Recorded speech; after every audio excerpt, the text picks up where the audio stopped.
it's almost like they think the property is going to sell itself, which Yeah. it does to some point. But again, just looking back in the day, that's never how I was trained or how these operators, how they focus their training curriculum.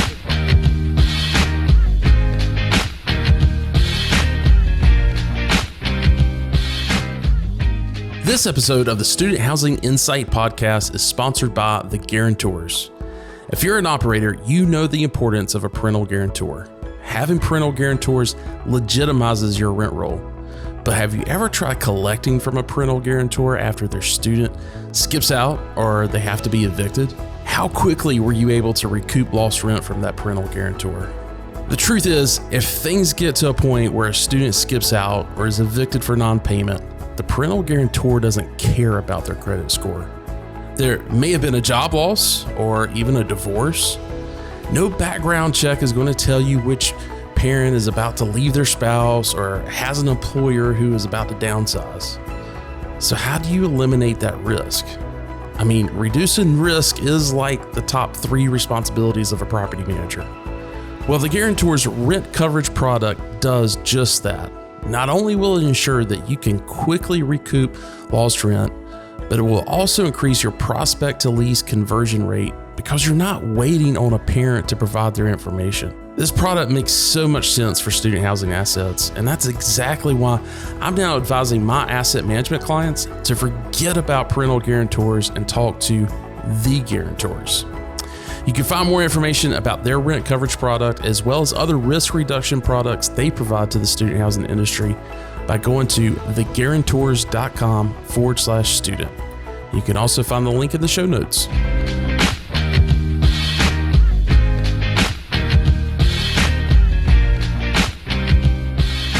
Well, what's up, everyone, and welcome to the Student Housing Insight Podcast. I'm your host, Wesley Deese, also the CEO of Student Housing Insight. If this is your first time joining us, we are a platform for off-campus student housing professionals to network, share ideas, as well as data. And you can find out more about the platform at studenthousinginsight.com. In addition to the podcast, we also host the industry's monthly webinar for the U.S. called Shop Talk. Each month, we provide legislative and policy updates from NMHC that are impacting our industry. Shop Talk also provides a monthly overview of pre-leasing data, both on a national and a regional basis, along with a panel of operators who provide their on-the-ground observations. We also typically provide some type of topic of the month that's relative to things that are happening within the academic cycle. So a lot of great information. And if you're involved in any way with operations of student housing, specifically in the United States, we may be adding Canada here before too much longer, but keep an ear out for that. But you should be registered to receive our monthly invites to this webinar. So you can register to receive those as well as review prior Shop Talk webinars by going to shoptalk.info. Again, that's shoptalk.info. And we'll also provide that link in the show notes. So if you're out running or driving, don't feel like you gotta write that down. Everything that we'll be talking about today, as far as references to other links and stuff, we'll be providing those in the show notes. So joining me today as co-host is Alexis Krisay. How are you doing, Alexis? Good. How are you doing, Wes? I'm doing fantastic. It's been a great kickoff to the new year, and but it's been extremely busy. It was great seeing you at LeaseCon+TurnCon last month. So, and you played a big part in a lot of the stuff that we're doing all year long now. But specifically for that event, we were also doing our end of year mixer, which you were a big help on. Thank you very much for that. And then also played into some of the things that we were doing with our Shop Talk Executive Summit that we did after LeaseCon+TurnCon. So yeah, thanks for all the things that you're doing to help the Student Housing Insight platform out. Really appreciate it. But hey, for someone that may not have met you yet, who are you? What is the name of your firm is Serendipit Consulting. And would love for you to share a little bit about who you are. Thanks, Wes. The Executive Summit and LeaseCon was a great time. It was great to see everyone, great conversations. I really enjoyed being a part of that. So if we haven't met, my name's Alexis Krisay. I own Serendipit Consulting. Been in the industry for over 20 years, really started as boots on the ground as a leasing agent, leasing apartments for some new devs in Tucson.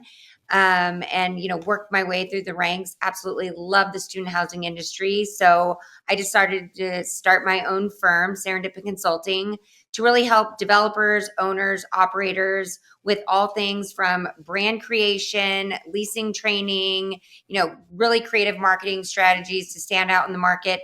And unfortunately, we do a lot of crisis communications just to help out in a pinch. So that's Serendipit Consulting if you haven't met us. There's always a crisis in student housing. So Big to small. Yeah, I think it's so funny that you mentioned that part of your business because it was amazing. My journey into property management as a whole, but specifically, with student housing, when you need that PR person, right in the middle of a crisis, you've got your hands in a million different things, and just understanding the message that needs to go out and how that needs to be communicated. It's really tough for anybody, especially if you're on an on-site team, but even like regional manager and SVP level, it's really hard to remove yourself and say, okay, what does this message need to communicate? And no, it's great that you guys provide that and have that student housing background that you can bring all of that together and help those operators out that need it. Yeah, we do a lot of it, which is unfortunate, but in today's world with social media and just the way things go viral so quick, Yeah, it is critical to have the right team to put out the right message. So yeah. But that's not the fun part of my business. Well, hey, for today's discussion, I want to go back into, kind of how we started things off with talking about LeaseCon+TurnCon. Yes, it was a great conference. This thing's just getting better year after year. It's kind of funny. I think you were maybe the originator for the original LeaseCon, if I remember correctly. Yep. I think I went to Rich and I was like, you know what? I was inspired by actually a conference I went to in Boston, HubSpot, and I was going to interface year after year. And I'm like, you know what? We need something just specifically focused on leasing and marketing. Yeah. And yeah, I wrote the original outline. I think Rich thought I was crazy, but I'm so proud that it's, still going on. Well, and a couple of years after that, when the TurnCon part got introduced to it, it was I was going up an elevator in Austin at the JW Marriott during the Interface Austin event, and Chase Benefield with Easy Turn was coming down the escalators as I was going up the escalators. And we were like, hey, let's catch up later. And he's like, yeah, we need to do a TurnCon. And anyway, him and I talked about it later. And then I mentioned it to Rich, and I said, hey, Chase has got this idea. And so that next year it was LeaseCon+TurnCon. Yeah. So yeah, if you didn't know the background on that, now you know the background on LeaseCon+TurnCon. But yeah, it's such a great event. And this year something a little special happened that I wanted. It's provided a lot of. I've reflected a lot about it and thought about. There was so much that I really learned during this process, and that was I got the fortunate opportunity to actually moderate a discussion with 5 college students. And the idea was kind of born from our ambassadors, which we're about to make a big announcement. Probably be out by the time this podcast hits, but we're introducing our new cohort of ambassadors for 2025. So excited about that. If you don't know who those folks are, make sure you go to our website and see who those folks are. But back in July, I went to our ambassadors and said, hey, I want to take some ideas to Rich and the guys at the Interface on, what is it that you would like to see at at LeaseCon+TurnCon this year as far as topics and, anything else, completely think outside of the box.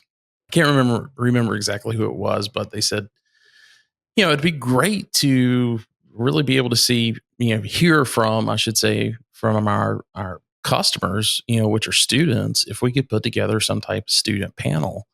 And of course, my response was, that's great. But this is in December, like the second week of December. And I don't know how many college students we're going to be able to get because they're either going to be in exams or on break.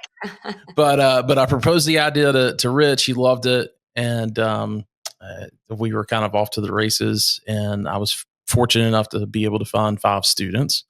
I'll go ahead and prep everybody. 2 of the 5 are from the industry. So I did get to lean on some of my industry colleagues and say, hey, have you got anybody, any CAs or anything? It was a great panel. I will say it was solely represented by women.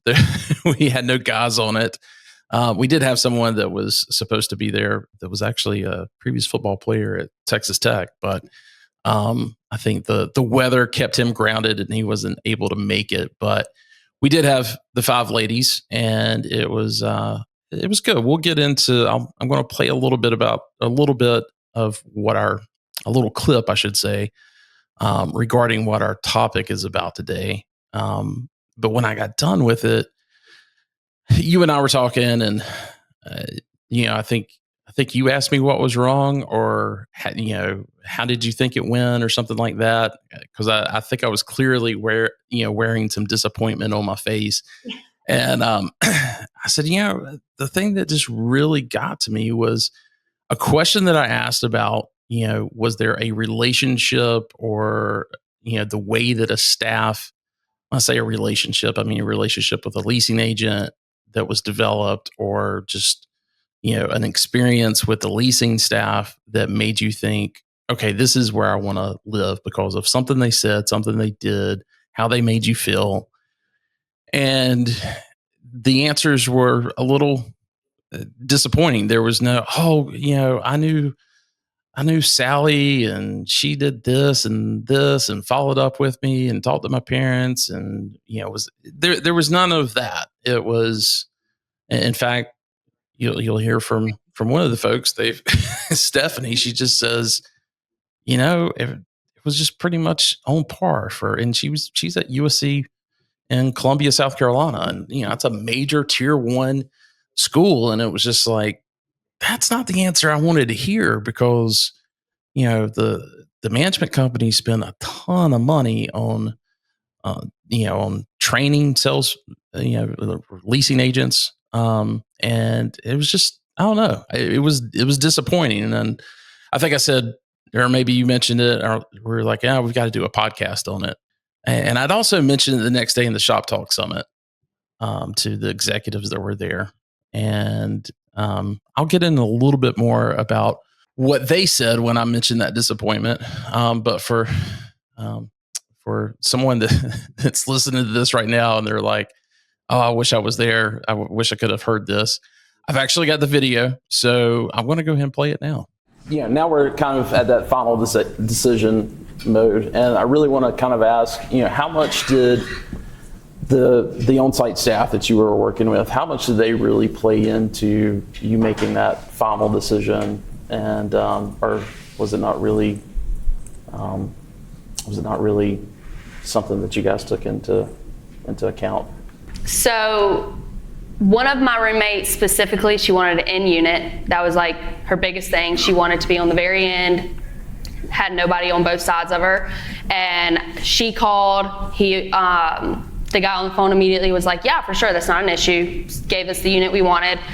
My parents work every single day, so they had one specific day that they could move me in, and it just happened to be early move-in. I called like twice. Once he clarified I could do it. The second time I was just double checking. He automatically was like, yeah, you're perfectly fine. You're good. You can move in early. And every single time he was extremely nice. Didn't make me feel like I was a burden or make me feel like I was getting on anybody's nerves, because that's always my biggest worry. I never want to make anything harder for anybody. So everybody was extremely nice, and the move-in process was extremely easy. And By the way, don't you love those prospects and those residents? They don't want to make it hard for anybody else. I love it. And for everybody, that may be seeing this for the first time, this is Gracie. She's a part-time student in the Clemson market and works for Tiger Properties, which is a local management company and housing provider in the Clemson market. So I wasn't really expecting for her to, because she's basically talking about somebody who's now her coworker, right? So I wasn't really expecting her to no, I didn't have any type of touch points with any of the staff or anything. But anyway, let's move on and finish this out. And moving in early went perfect. So yeah. I think for us, the biggest thing was, having those accommodations.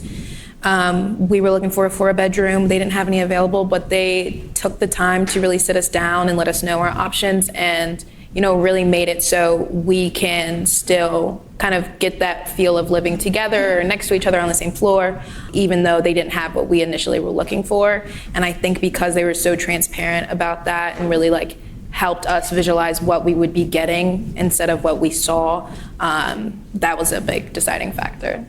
I don't think it played as much of a factor, more so because we kind of got the same experience from pretty much everywhere we toured and talked to.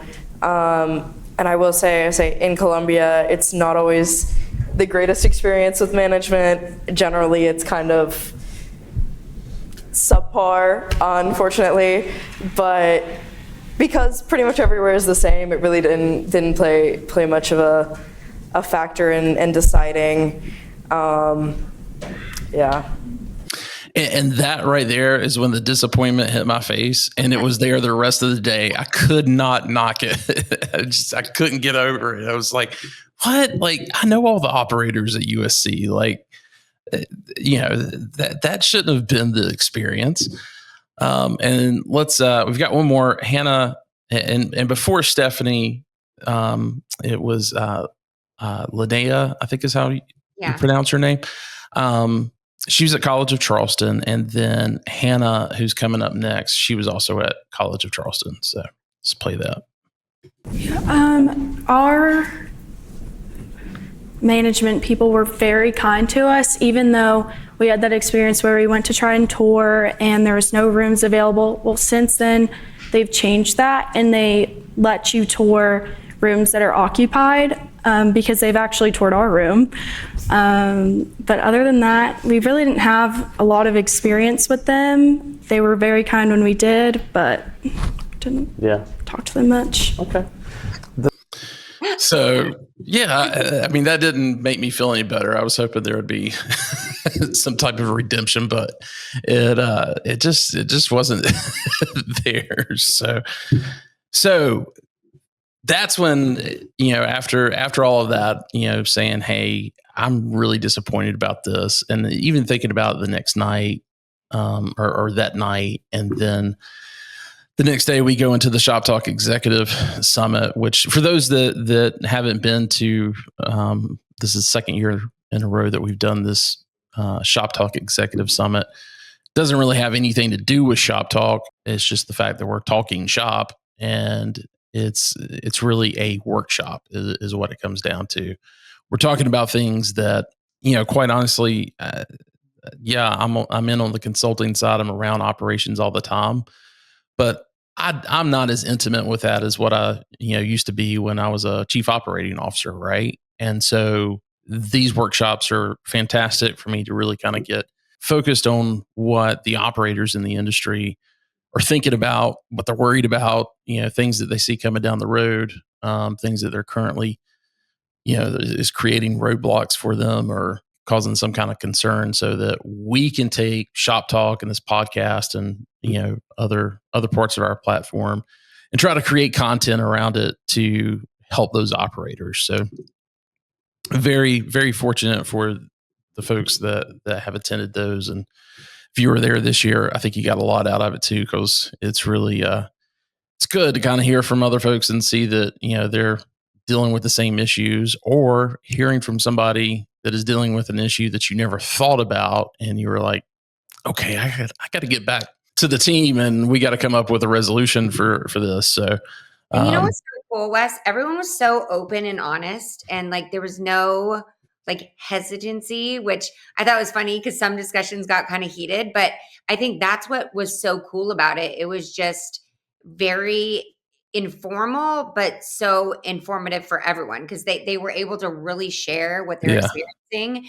And I think that's why people get so much out of it because it's like, I'm just, being real with everyone else, which is not usually the case when you're sitting there with your competitor. yeah, no, 100%. You hit it on the head with the informal but informative.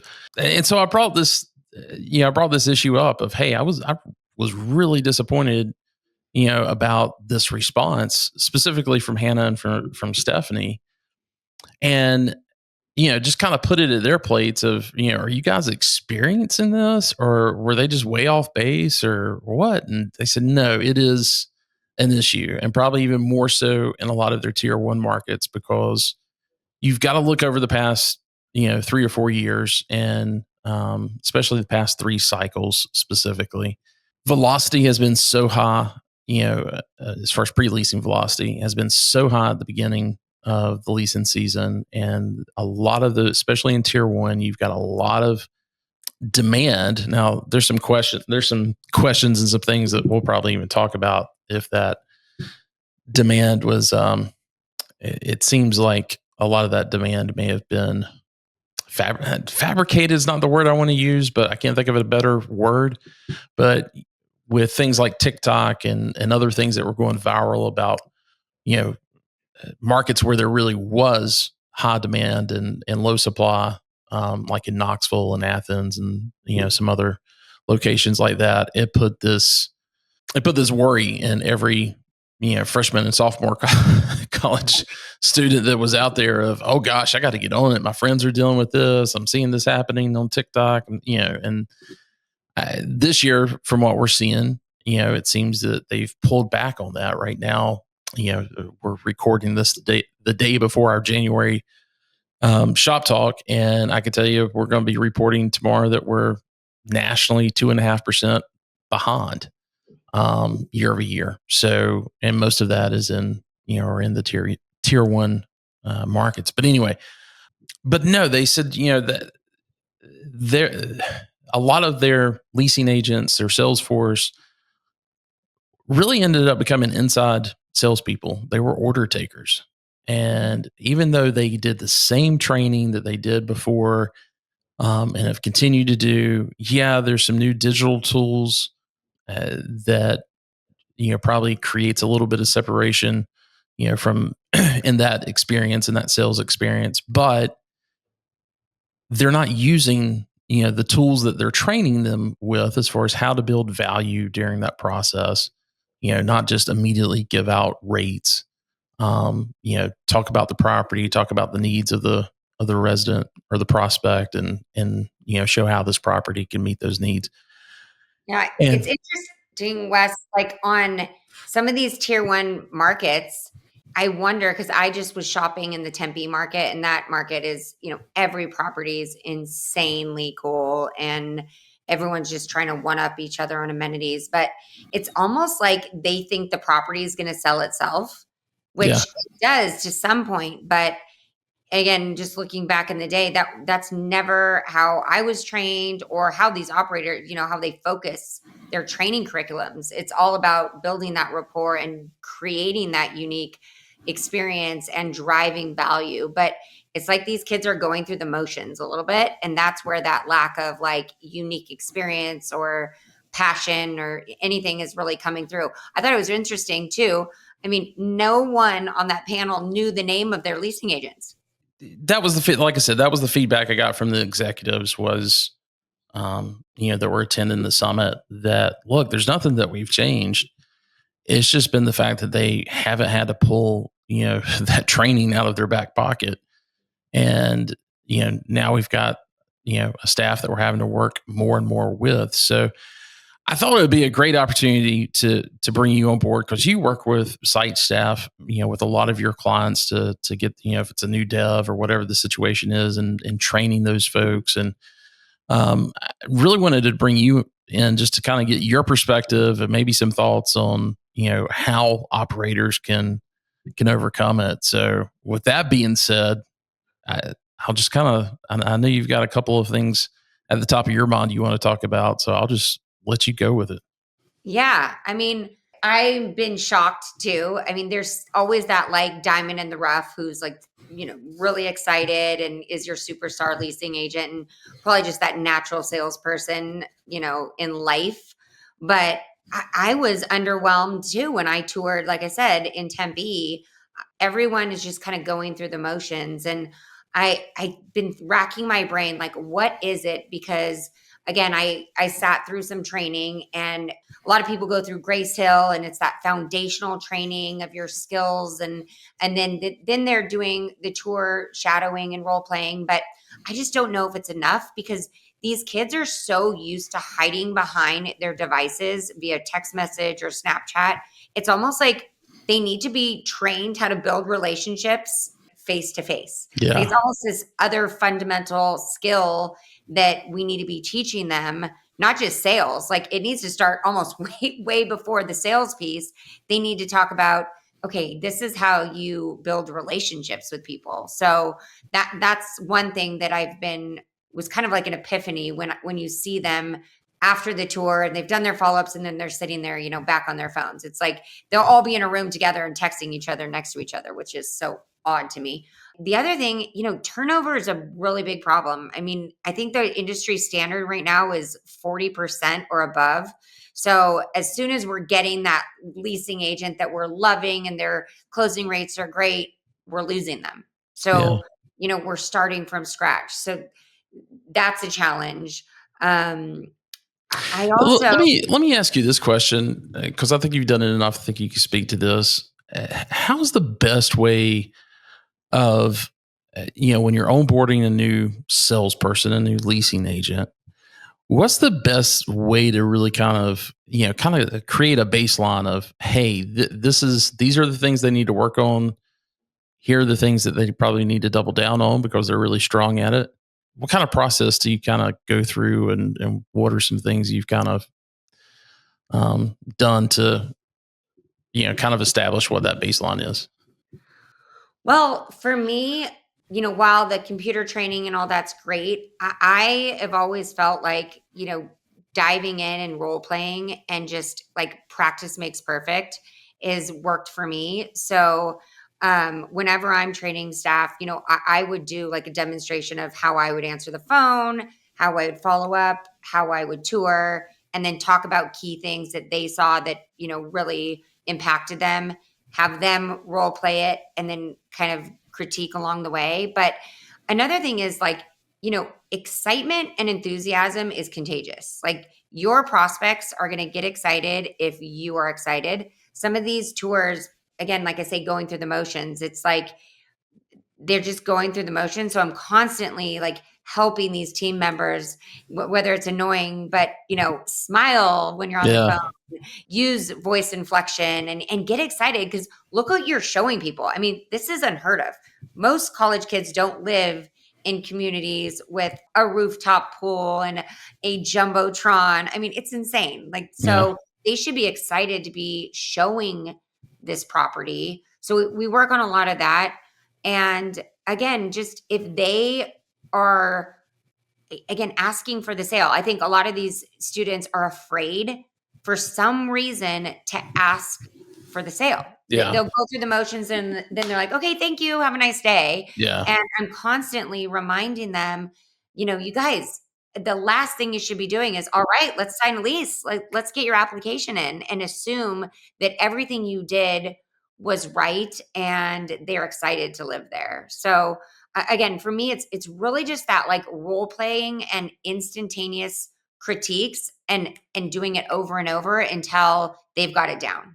Yeah. Yeah. And if you're a manager listening to this, I know you're probably listening to Alexis and saying, where am I going to find time to do more role playing And could completely agree with, yeah, I need to be doing that more with my staff, especially with the new folks. Any suggestions you would, because the other person that may be listening to this is someone new to the industry that is in that leasing agent position, and I would say, yes, listen to Alexis. Practice this in the mirror, every evening before you go to bed, and every morning when you wake up, and just become good at it. But I'm just curious, do you have any? Because a lot of times when you go out to the sites, you're a third party consultant basically being, brought in to help with everybody, and you provide that additional bandwidth. I'm just wondering if you've got any kind of, tips or anything for a manager that's in that situation where they're saying, you know what, I don't know where I'm going to get the time to do this. Well, I have to say, Carly, she was my first manager, which she was awesome. But what I remember her doing, which I thought was so effective, is in the morning when we'd open or like when we'd start, she'd pick one person, like, get up, we're getting a tour. We're walking the tour route, we're making sure it's perfect, and you're giving me a tour. And everyone's so overwhelmed on site, but if you can almost schedule it, and you're not doing every leasing agent every day, but make it be very intentional that throughout the week, that every week you're having your leasing agent tour, like give you a tour and give them feedback. I think that's really helpful. I think sometimes we wait till it's like a training moment, or it's more formalized. I think this informal stuff of, hey, it's like we've got some downtime and everyone just sitting there, hey, get up, let's go on a tour, and just working on it and encouraging your leasing staff, like, hey, we're going to do this all the time just to practice and improve and brainstorm and make it fun versus like almost like a quiz. I remember being on site, we were so scared to be shopped because I think it was like 3 shops and you're out. I don't know if that was really the case, but that's what we were told.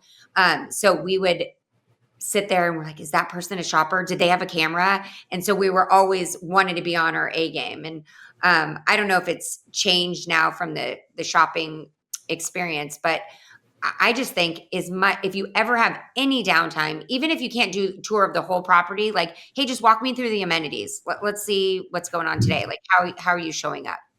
Yeah, and I would even say, I mean, because again, thinking about it from a manager standpoint, there's so many things that a manager has to do in the course of a day, and we all see it when CAs and leasing agents are sitting, just waiting, and and again, over the past 3 years, there may not have been enough of a time to really allow them to just because of the velocity and everything, you know you weren't thinking about, well, how do I take care of this time? But I would say even pair them up, kind of, and maybe pour yourself into one of the agents and get them really good, and then make them responsible for, utilizing that downtime. And, even if they're not on the clock, scheduled on the clock, say, hey, we know we're going to be, Stacy's in, she's going to be here manning the phones and everything, but we know it's going to be dead. Hey, do you mind coming in for an hour or whatever? Obviously, extra, extra clockable time and everything, right? But get some extra hours and put in, some of that training time's not what I want to call it, but just some of that, kind of mentoring those newer leasing agents. So yeah, I think we used to always do like the tag team close because we pooled our commissions at one point. And I just remember like I would come back, from touring, and she was my best friend who we worked together. We had this whole game plan that she was going to get excited and be like, are you leasing here? And so I didn't have to ask for the lease, and she would ask for the lease. And we just had this rhythm going on. And I don't see that again as much on site. So again, I think the more that they are pairing up, kind of going on tours, helping each other, giving, constructive criticism, and then kind of getting a game plan for, hey, if I'm touring these people and they don't look like they're ready to sign, maybe you jump in, and kind of having this game plan strategy is always fun and creates excitement and that team camaraderie. The other thing, Wes, I think is really interesting. We talk about downtime, and all of our staff now is, that they communicate via text and on social media. I think sometimes operators, again, it varies from operator to operator, are scared to give leasing agents the keys to social media. But I almost think it's so valuable to figure out a way that those students can be logged in as the property and developing relationships on Instagram, Snapchat, TikTok, whatever platform is comfortable for them, because they are more open on there and they're more willing to have that real authentic conversation and check in, see how they're doing, liking their posts. And that also builds that rapport before they come back in to sign. I know you and I have another piece of this panel that we're going to break down for another episode in regards to social media. But we are recording this on the 15th of January. The 19th of January, TikTok is supposed to no longer be available in the US. We'll see if something ends up getting turned around in the 11th hour, if it ends up coming back. It doesn't mean that TikTok's completely going away. It just means that the app can no longer be updated. So eventually the app's not going to work. And you can continue to using it from, your browser, on your mobile device or whatever, which will be a little bit of a limited experience, I'm sure. Just kind of curious. I mean, what are your thoughts on, we'll use that other episode to talk about, TikTok and all the social media platforms on what should be used. But any advice on those properties that are using TikTok and maybe have a decent following on, do they quit when that goes into effect, or do they continue doing it through the browser? Any thoughts that you've had on that? I don't know. It's hard because I'm kind of on both sides of the fence about TikTok. I love it and I hate it. I think we all do. That's the way I am about every social media platform. But yeah, I mean, I think a lot of businesses are going to be hurt if TikTok goes away, just because I've seen the amount of money that my clients, and I mean, it's where students are being creative and they're interacting and all types of, and I don't want to say just students, moms, dads, everything. So my recommendation would just be to really watch, the trends and how it's going. I wouldn't just kill it right away. I've always said, just to, again, be open and transparent and say like, hey, we may not be as active here, but follow us here and drive those users, drive them to Instagram or Snapchat. Instagram is going to double down and bring in as many tools as they can to show up TikTok once this happens. And they're already starting. So I think it's about just not going dark, but just slowly communicating with your followers and the people you're engaging with and letting them know where they can find you and where you'll be active, and then just seeing where it goes. Because I feel like we've been told TikTok's going to go away for a long multiple time. times. So, I don't know. I'm in this space and I'm always following it, but I'll see it when I believe it, or see it when it happens, Yeah. So getting back to what we were talking about with tours and just engagement, you talk a lot about rapport and how to build rapport with your prospects. Anything specific that you think, managers and sales folks can practice in order to be able to do that? I know some folks that's completely out of their character, I guess is the best way of putting it. I would say you probably shouldn't be hiring those people. And you should probably kind of figure that out before you offer them a job. But I know that's not always the reality. Are there things that managers can be doing to make sure that their staff is a little bit better trained and comfortable with building rapport? Well, okay. So one thing that I know, it's expensive, but some in higher level corporate positions, some operators use the TTI assessment or DISC assessment. Yes. Because you can interview one way. I'm so glad you said that. I'm so glad you said that, because I've got a lot of background with it. And, there's one thing of being able to use the DISC assessment to, understand who you should be hiring for the right positions. But there's also a sales component where you can train yourself how to ask, 3 or 4 questions to kind of immediately assess your customer as to, if they're a D, an I, an S, or a C. And then you can kind of mold your sales around that character type. And I found that incredibly successful. So I don't know if you've got experience from that, from that perspective with DISC as well. Yeah, I get some clients that are like, oh, I don't believe in that. But honestly, like I read mine and it's scary how on par it is. And as soon as I started using that in my company, my turnover rates decreased significantly because I was hiring for the right role. And then what we did, exactly what you said, is we started training our account managers to understand their profiles, understand those questions that they need to ask to determine who their clients' profiles are. So it's actually amazing if you can teach your staff that and understanding who they are and how to speak to other people and what their hot buttons are and how to even just approach questions. The sales process is going to be better. But not everyone can use the TTI assessment. Again, I think hiring an introvert is a recipe for disaster for a leasing agent. It's just, you're never going to change someone. But I've used some really fun exercises, and it's kind of cheesy, but we used to do this back when. I still do it. It's called a rapport tree. And we literally put like a fake tree up with lines and just, it's like rapid fire, write down every question you can think of that you would just ask a person that you don't even know to get to know them, and what questions will lead on there. And you want the tree to essentially flourish with all the questions. That's cool.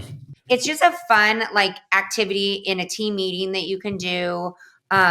Because when you say rapport, I feel like a lot of people train on the same things, like get to know their major, what car do they drive? I mean, it's just like the total basics, which you're not going to become friends with someone by asking what their major is and what car they drive. Like you need to really get to know them. So that exercise really helps with all of those different questions. I've also done like a speed dating activity where you do like set up like speed dating. The person who wins was the person who was able to ask and answer the most questions within the team members. So you kind of make it a challenge amongst your staff, and that just gets people warmed up and like how they're developing those relationships. Because you'd be shocked how many kids will sit there and be like, they're stumped on the questions. Yeah. But like you give them 2 beers and they sit at a party and they're good to go. Yeah, I can go down another team building exercise you could do with that, but anyway. No, that's really good about the tree thing. I hadn't thought about that. That's a really cool way of especially for folks that, I mean, let's be honest, most of our sales agents are 19 to 23 years old, and it's amazing how so much of this stuff, because of what you talked about earlier, they've grown up with devices in front of them, and it's not that they're not asking these type of questions to their friends on their devices, but it's honestly being face to face with somebody, it's like they just don't know how to communicate. It's like they freeze. It's so funny to me. But yeah, it's about building those relationships. And I also think don't be afraid to get a little bit more personal, because that's how you develop a real relationship. So I think some of these students are really guarded and they don't know like what's crossing the line, what's really just trying to get to know people. Like it's just like a natural conversation, but it's almost like they feel paralyzed in those scenarios. So again, I just go back to role playing, and I always say like, pretend like this person's going to be your new best friend. Like, what do you want to know about them? On the tour, you have a half an hour to get to know this person. And if you get to know them, you can help them find the place that is best for them. And then realistically, when they live there, you're going to develop better relationships with them and probably become good friends with them, because you're interacting on, different times like at resident events. And I think that's where the true magic happens, is where the people living at the community become friends and feel comfortable with the leasing office staff. Like, Yeah. I remember back in the day, people would just sit on my desk and we would just laugh and have fun. Everyone come get those Otis Spunkemeyer cookies, and we would just become such good friends with our residents. And it's really changed. Like, people are almost like afraid to come into the leasing office. So Yeah. Yeah. No, and I think that really, that ultimately plays into what renewals are going to be like from year to year too. So anyway, listen, today has been fantastic. Thanks so much for spending the time. Like I kind of previewed earlier, I know we're going to take the same panel discussion with these students and talk about some of the things they said from student housing. So you will be back. So looking forward to that. Any other points you wanted to make about this with our audience? I think that it's constantly evolving. And I guess my biggest point is, like I said, practice makes perfect. And then also really understanding how students learn, because everyone is so different. I think that's a really interesting point, that in the training process, understanding how each leasing agent absorbs the information. And if you can get those TTI profiles, I mean, man, game changer. Or predictive index. That's another good one. All of those are great. So going back to DISC, what's your, I'm high S, so curious Oh, as God. Yeah, I am low C. I don't follow any rules. So I am like high I, high D, and then my C and my S are like, Yeah, no, listen, that's why I wanted your help on SHI, because I just bring that one end of the spectrum into it. And I need someone else that's able to bring the D and I to it. So that is not surprising at all. But well, hey, again, we've got another episode coming up with you sometime soon. Not exactly sure how we're breaking this up, but this will be the first one out. And we'll see you in another week or so. all right, sounds good. Thanks, everyone. Well, guys, that does it for this episode. Thanks so much for tuning in, and wanted to make sure that you know again about some of the things that we do outside of just doing the podcast. We've also got a ton of content on our website, but also Shop Talk. Make sure that if you're part of the student housing industry, specifically on the operations side, make sure that you're plugged into that each month. Again, you can get all that information at shoptalk.info. You can also just go to our regular website, studenthousinginsight.com. There's links to Shop Talk. There's links to all of our social media, as well as our previous episodes, as well as some blog entries that are great as well. So take care, and we'll see you next time.